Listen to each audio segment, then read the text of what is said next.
Un jour, Dieu appelle Jérémie pour son œuvre. Mais Jérémie dit, non Seigneur, je suis encore trop jeune. Je ne sais même pas parler. Oh bien-aimé, quand Dieu t'appelle, ne te demande pas ça va se faire comment, ne te demande pas comment je ferai. Lui-même, il sait. Dieu n'a pas besoin de gens qui savent parler. Dieu n'a pas besoin de plus âgés. Dieu n'a pas besoin de personnes expérimentées.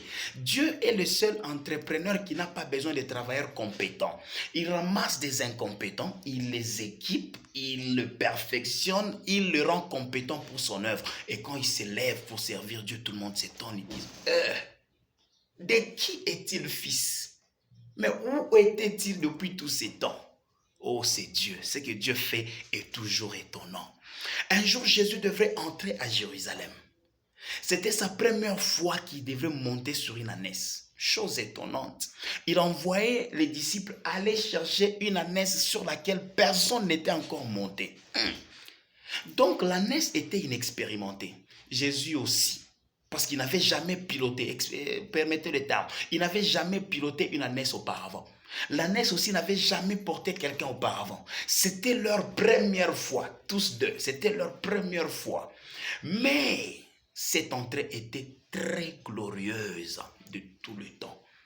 Les ânesses expérimentées couraient dans la poussière.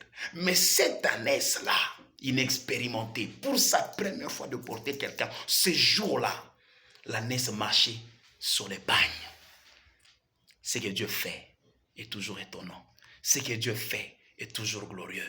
Lorsqu'il t'appelle, ne te demande pas ça va se faire comment. Ne te demande pas moi qu'est-ce que je ferai. Ce que Dieu veut, c'est que tu dises seulement me voici. Sois juste prêt. Lui-même, il sait ce qu'il fera. D'où viendront le moyen, lui-même le sait. Qui va te prendre pour... Dieu lui-même sait. Ça va. Est-ce que ça va? N'aie pas peur de ta première fois. On t'a dit non, tu vas modérer. C'est peut-être ta première fois. Tu dis, je vais faire comment? Oh, je dois lire, je dois... Sois prêt. Le Seigneur fera avec toi ce qu'il ne fait pas avec les autres.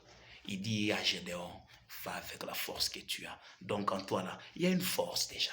Il y a une force. Il y a une force. Il y a une force qui fera de grandes choses. Soyez bénis.